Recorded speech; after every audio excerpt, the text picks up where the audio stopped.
नमो अरिहंताणं नमो सिद्धाणं नमो आयरियाणं नमो बच्छायाणं नमो लोए सवा साहुणं। जय बोलिए भगवान महावीर स्वामी की जय। हमने अब तक धर्म के बारे में जाना, क्या श्रावक धर्म होता है, क्या मुनि धर्म होता है।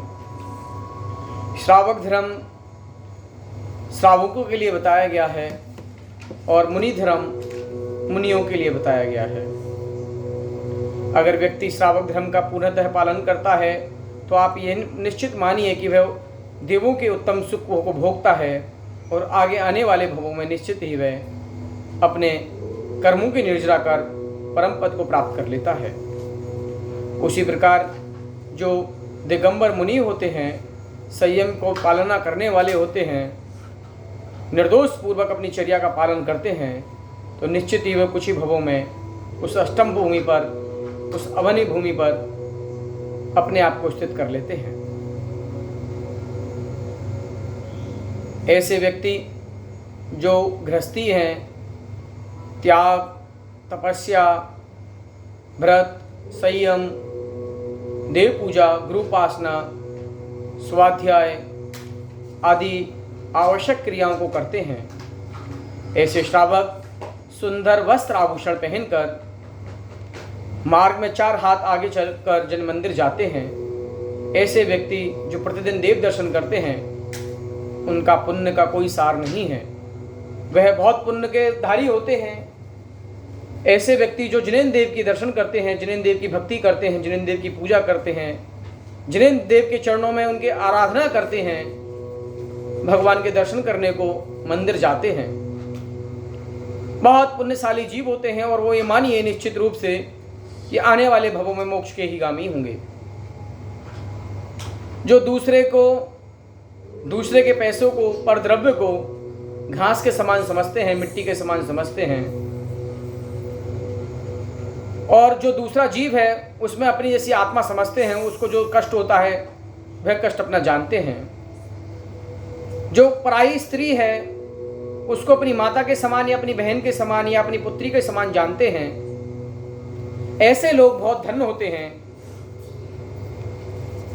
और जिनके ऐसे भाव होते हैं कि हमारा ऐसा कब होगा कि मैं भी मुनिव्रत धारण करूं और अपने 8 कर्मों की निर्जरा कर उस परम पद मोक्ष पद को प्राप्त करूं, ऐसे लोग बड़े पुण्यशाली जीव होते हैं। और बार बार चिंतन करते हैं, जो हमारी आत्मा है उसमें अनादिकाल से अनंत कर्म लगे हुए हैं, जिसके कारण हम संसार में परिभ्रमण कर रहे हैं, कभी नरक गति, कभी पशु गति, कभी त्रिंच गति, कभी देव गति। चारों गतियों में अनंत दुख भरे हुए हैं और उन दुखों को हम भोग रहे हैं। और हमारे दुखों से कब पीछा छूटेगा? हमारी जो आत्मा में ज्ञानावरण, दर्शनावरण, मोहिनी, अंतराय, नाम, आयु, गोत्र, वेदनीय, इस प्रकार से 4 अघातीय कर्म हमारी आत्मा के अंदर चिपके हुए हैं। हमारी कर्मण वर्णाएं उस आत्मा को घेरे हुए हैं। उसके परिणाम स्वरूप हमारी गति होती है और हमारा सुख और दुख प्राप्त होता है। ऐसा भाव जो लोग करते हैं वो निश्चित ही सिद्ध पद को प्राप्त कर लेते हैं। कहा गया है भावना भवनाशनी। आप जैसी भावना भाएंगे तो निश्चित ही आपकी संसार नष्ट जाएगा, नष्ट हो जाएगा आपके लिए। कोई विवेकी जीव 1 भव में, कोई विवेकी जीव 2 भव में, कोई 3 भव में, 4 भव में, अधिकतम 7 भवों में अपनी आत्मा का कल्याण कर लेते हैं। कोई चरम शरीरी होते हैं, अपनी आत्मा को एकाग्रचित कर, उग्र तप कर, शुद्धोपयोग में ध्यान लगाकर उसी भव से चतुर्थ काल के अंदर मोक्ष चले जाते हैं। जैसे मार्ग को जानने वाला पुरुष केवल उसी मार्ग में जाएगा जो उसको मार्ग पता होता है, बाकी के मार्गों को छोड़ देगा और उसी मार्ग में चलता रहेगा और निश्चित अपनी मंजिल को पालेगा। चाहे वह धीरे चल रहा हो, चाहे वो तेज चल रहा हो, एक न एक दिन वह अपने गंतव्य स्थान पर पहुंच जाएगा। लेकिन बहुत से ऐसे लोग होते हैं जो मार्ग तो नहीं जानते हैं, 100 राहों में भटक जाते हैं, 84 लाख योनियों में पुनः अपना परिभ्रमण करते रहते हैं। वो तेज भी चलते हैं, धीरे भी चलते हैं, सही मार्ग का चयन नहीं कर पाते हैं। बहुत तेजी से चलते हैं, बहुत स्पीड से चलते हैं, लेकिन वो भ्रमण ही करते रहते हैं। जैसे मिथ्या दृष्टि जीव है, उग्र तप करते हैं, कभी अपने आप को पहाड़ों से गिराते हैं, कभी नदी में डुबोते हैं, कभी चारों तरफ आग लगाते हैं, कभी अपने आप को कष्ट देते हैं, कभी अपने आप को जमीन में गाड़ लेते हैं। वो लोग मूढ़ता रहित नहीं होते, मूढ़ताओं सहित होते हैं। निश्चित ही वो संसार में परिभ्रमण करते रहते हैं। उनका उग्र तप भी मिथ्यात्व के समान है। उन्हें सही मार्ग का पता नहीं होता, मोक्ष का क्या मार्ग होता है। जो सम्यक दृष्टि होते हैं वो सम्यक रूप से एक सुनिश्चित ढंग जिन देव ने बताया है, जिनेन्द्र प्रभु ने बताया है, उस मार्ग पर अनुसरण करते हैं और अपनी आत्मा के प्रति एक लाग भाव रखकर अपनी आत्मा को अनंत काल से कर्मों से युक्त जानकर सदुपयोग में ध्यान लगाकर शुक्ल ध्यान को धारण कर केवल ज्ञान को प्राप्त कर लेते हैं। जिस जीव के अंदर शील नहीं, व्रत नहीं, संयम नहीं, त्याग नहीं, धर्म नहीं, जिनेन्द्र देव की पूजा भक्ति नहीं, अर्चना नहीं, नियम पालने की शक्ति नहीं होती है, यह मानिए निश्चित रूप से वह संसार का ही गामी है, संसार में परिभ्रमण करने वाला है। वह व्यक्ति समुद्र में तैर नहीं सकता, वह समुद्र में एक पत्थर की नाव के समान है। कुछ देर तैरेगा और उसके पश्चात वह संसार रूपी समुद्र में डूब जाएगा। ऐसे मिथ्या दृष्टि, व्रत से रहित, परिग्रह के धारी, संसार समुद्र में कभी भी नहीं तैरने वाले संसार में ही परिभ्रमण करते रहते हैं। यह संसार महाभयानक है, कष्टों का दुख है। कुछ समय के लिए सुख प्राप्त होता है तो उसमें आनंद मानता है, उन्हें पाप कर्म के उदय से दुखी होता है। इस संसार की जितनी अपन बुराई करें, जितनी इस संसार को दुखों का महासागर कहें, उतना ही कम है। यह मनुष्य रत्न दीप समान है, जो 2.5 दीप है इस तीनों लोकों के अंदर। 14 राजू प्रमाण का जो ये 3 लोक है, इसमें मध्य लोक के अंदर जो 2.5 दीप है, मात्र 2.5 दीप 2.5 लाख योजन का, वो रत्न दीप है, रत्नों के समान है। यहाँ पर व्यक्ति आता है, अगर मनुष्य भाव को धारण करता है, अपने पुरुषार्थ, अपने संयम, अपने शील, अपने व्रत, त्याग, उत्तम धर्म के द्वारा निश्चित ही मोक्ष को प्राप्त कर सकता है। हे प्राणी, इस शरीर को छोड़कर दूसरे भव की आशा में जन्म लेता है, जैसे कोई मोतिया टूटी किसी माला से बिखर कर और पुनः नए धागे में पिरो गई। इसी प्रकार ये ज्ञानी लोग तो अपना कल्याण कर जाते हैं, वहीं पर अज्ञानी मिथ्या दृष्टि लोग अपनी मालाएं बदलते रहते हैं, धागे बदलते रहते हैं और संसार में परिभ्रमण करते रहते हैं। ये हमारा शरीर अनित्य है, इसका कोई पता नहीं मृत्यु कब आ जाए। 24 घंटे के अंदर 23 घंटे 45 मिनट घर को दो, व्यापार को दो, परिवार को दो, संसार को दो, लेकिन 15 मिनट अपने लिए भी निकालिए, अपनी आत्मा के बारे में भी चिंतन कर लीजिए। क्योंकि मृत्यु का कोई निश्चय समय नहीं होता है, मृत्यु कब किसकी आ जाए, क्योंकि किसी का कोई पता नहीं है। काल द्रव्य उसका खत्म हो जाए और उसका आयु क्षीण होकर मृत्यु को प्राप्त करे। जितना व्यक्ति ने अगर, इसीलिए हमें चाहिए कि संसार को महादुख रूप समझकर इस मनुष्य गति में अपना कल्याण कर मोक्ष पद को प्राप्त करें। संसार के जो बंधन हैं उनसे हमेशा के लिए, अनादिकाल के लिए, अनंत समय के लिए अनंत सुख को प्राप्त करें। यह शरीर रोगों से भरा हुआ है, अनेक विषाणु भरे हुए हैं, अनेक वायरस भरे हुए हैं, अनेक व्याधियां भरी हुई हैं। जैसे ही इंसान की अंदरूनी शक्ति कम होती है, बीमारियां शरीर को जकड़ लेती हैं और बीमारियां जकड़ने के बाद वो कर्म अपना रौल दिखाते हैं और मनुष्य को धराशायी कर देते हैं। यह शरीर अत्यंत गंदा है, अशुचि है, मलमूत्र से भरा हुआ बर्तन है और इसके अंदर जो आत्मा है वह निर्मल है, शुद्ध उपयोग है, मिथ्यात्व से रहित है, अविरत है, कसाय से रहित है, योग और प्रमाद से रहित है। हमारी आत्मा के अंदर हर समय कर्मों का आश्रय होता रहता है। जब हमारी आत्मा शुभ उपयोग में होती है तो शुभ कर्मों का आना होता है, जब हमारी आत्मा अशुभ भावों में लगी थी है तो अशुभ कर्मों का आना होता रहता है। अगर हम व्रत, समिति, गुप्त, दस, धर्म, अनुप्रेक्षा, परिचय, जय और चारित्र इसका निर्भर करते हैं तो हमारी आत्मा में कर्मों का आना रुक जाता है। एक तरह से कर्मों की डांट लग जाती है जो हमारी आत्मा में कर्म जो हमें दुख देने वाले हैं वो कर्म रुक जाते हैं। आश्रम को रोकना, कर्मों के आनों को रोकना का नाम ही संवर है। दूसरी बात ये कह सकते हैं कि कोई डब्बा है, कोई बाल्टी है, उसमें छेद हो गया, उसमें पानी भर रहा है और पानी को रोक दिया तो पानी उसमें रुका रहेगा, उसी का नाम संवर है। कर्मों को आना रोकना संवर कहलाता है। हमने जो पूर्व में जितने भी पाप कर्म किए हैं वह हमें निश्चित भोगने होते हैं, या हम उन कर्मों को, पाप कर्मों को हमारे तपस्या के द्वारा निर्जरित कर सकते हैं, उनका क्षय कर सकते हैं। लोक के अंदर 6 द्रव्य भरे हुए हैं और वो अनादि हैं, अनंत हैं, अनादिकाल तक रहेंगे, अनादिकाल से हैं, शाश्वत हैं। एक भी द्रव्य न कम होता है न ज्यादा होता है। हर द्रव्य अपने आप में परिभ्रमण करता रहता है, स्वतंत्र है, किसी का कोई परितंत्रता में नहीं रहता है। लोक के शिखर भाग पर 2.5 लाख योजन प्रमाण सिद्ध शिला है, जो कि छत्र के समान, उल्टे छत्र जिसको ऊपर मुख हो, अधोमुख छत्र के समान सिद्ध शिला है। वो सिद्ध शिला पर सिद्ध भगवान ठीक ऊपर लोक के अधरभाग में स्थित रहते हैं, अर्थात ऊपर से समान होते हैं, सिर से नीचे की अवगाहना सबकी अलग अलग होती है। और यह हमारी आत्मा है, पूरे संसार को जानने वाली होती है, हर पदार्थ को, हर द्रव्य को, हर जीव की अवस्था को जानने वाली है। अगर उस आत्मा को केवल ज्ञान प्राप्त नहीं होता है तब तक वह कुछ नहीं जान पाती है। जैसे ही आत्मा शुद्धोपयोग होती है, शुक्ल ध्यान में होते हुए केवल ज्ञान को प्राप्त करती है, लोक के 6 द्रव्यों के बारे में जानती है, एक एक व्यक्ति के भव के बारे में जानती है, एक एक आत्मा के बारे में जानती है।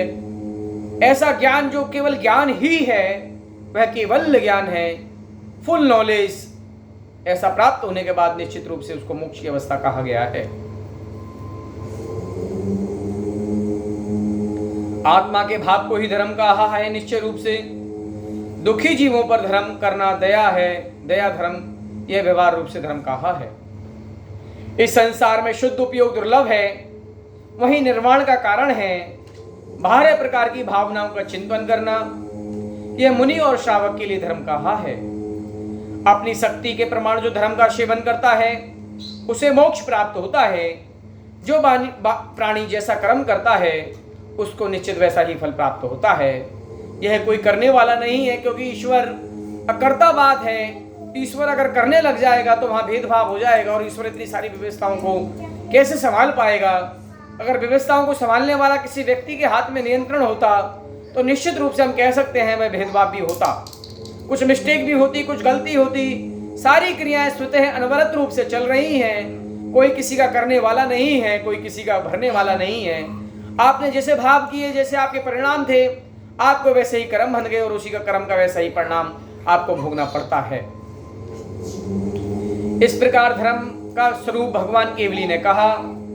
यह बात सुनते सुनते कुंभकर्ण, जो कि भानुकर्ण है, केवली भगवान से पुनः पूछा, हे प्रभु, मैं भेद सहित नियम का स्वरूप जानना चाहता हूँ। तब केवली भगवान ने कहा, हे कुंभकर्ण, नियम और तप में भेद नहीं है। नियम सहित प्राणी ही तपस्वी होता है, इसीलिए बुद्धिमान लोगों को नियम का पालन करना चाहिए। जितना अधिक नियम का पालन करेंगे उसका कल्याण होता है। अगर ज्यादा नियमों का पालन नहीं कर सकता तो थोड़ा थोड़ा नियम को पालन करना चाहिए, परंतु नियम के बिना नहीं रहना चाहिए। जो पुरुष 1 घड़ी मात्र 24 मिनट आहार का भी त्याग करता है तो वह 1 महीने में 1 उपवास को प्राप्त कर लेता है। 1 उपवास का फल उसे प्राप्त हो जाता है, और वह 1 उपवास का फल अनंत, उस फल के स्वर्ग में अनंत सुख भोगता है, बहुत काल तक शोक भोगता है, और मनवांछित कार्य को प्राप्त करता है और सिद्ध को प्राप्त करता है। कोई व्यक्ति जिन धर्म में श्रद्धा भाव रखता है, यथाशक्ति तप नियम करता है, वह दीर्घ काल तक स्वर्ग में सुख भोगता है। मानव भाव प्राप्त करता है, उत्तम भोगों को प्राप्त करता है। एक अज्ञानी तापसी साधु की पुत्री वन में रहती है, महादुखी जंगल के फलों को खाकर अपनी आजीविका पूर्ण करती है। उसने गुरु के सत्संग में मात्र 24 मिनट का नियम लिया था कि मैं 24 मिनट प्रतिदिन कोई भी समय भोजन का त्याग करती हूँ। उसके प्रभाव से एक दिन राजा ने बालिका को देखा और उस राजा ने उस बालिका से शादी कर ली, विवाह कर लिया, जिसके कारण वह अनाथ, वह गरीब, वह संपदा से रहित महारानी हुई, रानी हुई उस छोटे से नियम के प्रभाव से। जैसे ही वह महारानी प्राप्त हुई तो उसकी धर्म में और रुचि हो गई और उसने अनेक व्रत उपवास को धारण किया। जो 2 मुहूर्त दिन में भोजन का त्याग करता है वह 1 महीने में 2 उपवास को प्राप्त करता है, 2 उपवास का फल प्राप्त करता है। 30 मुहूर्त का 1 दिन रात होता है, उसमें 3 मुहूर्त प्रतिदिन अन्न जल का त्याग करता है तो 1 महीने में 3 उपवास का फल प्राप्त करता है। इस प्रकार जितना अधिक नियम का पालन करते हैं उतना ही फल प्राप्त होता है। नियम के प्रभाव से प्राणी स्वर्गों में अनुपम सुखों को भोगता है। स्वर्ग में आकर महाकुलवान, रूपवान, गुणवान, महासुंदर आभूषणों को धारण करने वाले जो शीलवती महास्त्रियां हैं उनके पति होते हैं और स्त्री स्वर्ग से चेकर बड़े कुल राजाओं की रानियां होती हैं। लक्ष्मी सुंदर रूप पुत्र प्राप्त करती हैं, सुंदर रूप प्राप्त करती हैं। प्राणी रात्रि भोजन का त्याग करते हैं, रात्रि में भी जल नहीं पीते हैं, वो महापुण्य के धारी होते हैं। पुण्य से अधिक यश और वैभव को प्राप्त करते हैं। पुण्य से ही जिनेंद्र भगवान की भक्ति का अवसर प्राप्त होता है। जो धर्मपरायण है उनको जिनेंद्र की आराधना ही परम श्रेष्ठ है। केवली के समोसरण की भूमि, रत्न स्वर्ण से निर्मित देव, मनुष्य त्रियंचों से वंदनीय हैं। जिनेंद्र देव के 8 प्रातिहार्य, 34 आतिशय, हजारों सूर्य से भी अधिक तेज, महासुंदर रूप, नेत्रों को सुख देने वाले हैं। ऐसे वीतराग प्रभु को जो भव्य जीव भावपूर्वक नमस्कार करते हैं वे थोड़े ही समय में संसार समुद्र से पार हो जाते हैं। इसलिए हे भव्य जीवों, आप अपना कल्याण चाहते हैं तो आप वीतराग प्रभु के चरणों में ध्यान लगाएं। वीतराग प्रभु के द्वारा कहा गया धर्म को ही अंगीकार करें और जितना भी धर्म कहा गया है उसको मिथ्यात्व समझकर संसार में परिभ्रमण करने वाला ही समझें। इसीलिए कुमार्ग में हमें भूलना नहीं है। हमें जो जीव हैं, प्रमादी हैं, वे संसार में परिभ्रमण कर रहे हैं। जिन लोगों को मद्य मांस मधु खाने में भी दया के भाव नहीं आते हैं। जैन धर्म में दया को और अहिंसा को परम धर्म माना है, लेकिन अज्ञानी जीव दिन में आहार का त्याग करते हैं और रात्रि में भोजन को प्राप्त करते हैं। ऐसे जीव निश्चित ही पापी होते हैं और दुखों को प्राप्त करते हैं। सूर्य अस्त होते ही जीवों का उत्पन्न हो जाते हैं और वह भोजन में मिलते ही हमें बहुत सारे पापों का बंध होता है। इसीलिए अगर आप अपना कर्म नहीं बांधना चाहते हैं, मोक्ष प्राप्त करना चाहते हैं, हमारे कर्म अनंत काल तक नहीं बंधे, तो आप जो भी भगवान के द्वारा बतलाया गया धर्म है उसको निभाएं। 48 मिनट पूर्व सूर्योदय से भोजन करें और रात्रि के समय कोशिश करें कि चारों प्रकार के आहार का त्याग करें। न खाने की वस्तु, न स्वाद लेने की वस्तु, न चाटने वाली वस्तु, कोई भी हलवा जैसी आइटम या पीने वाली वस्तु, चारों प्रकार के आहारों का नियम से त्याग करें। रात्रि में जो वस्तु नहीं करता है वह मनुष्य पशु बन जाता है। परलोक में कैसे सुखी हो सकते हैं? दया रही जीव देव शास्त्रों की निंदा करते हैं, वो निश्चित ये मानिए नरक के जीव होते हैं और नरक से निकलकर कभी त्रियंच बनेंगे, कभी निगोद में जाएंगे, कभी 1 इंद्रिय बनेंगे, कभी 2 इंद्रिय बनेंगे, कभी असैन्य जीव बनेंगे, कभी अगर मनुष्य भी बन गए तो दुर्गंध शरीर वाले बनेंगे, और अगर मनुष्य में बन गए तो नीच कुलीन बनेंगे, मद्य खाने वाले बनेंगे, मांस खाने वाले बनेंगे, पर स्त्री सेवन करने वाले बनेंगे। इसलिए हे व्यक्ति, आप अपना कल्याण चाहते हैं, जिनेंद्र देव के द्वारा बतलाए हुए धर्म मार्ग को ही चुने। जावाणी के ज्ञान से सूझे लोकालोक, सोवाणी मस्तक नमो सदा दे तू डोक।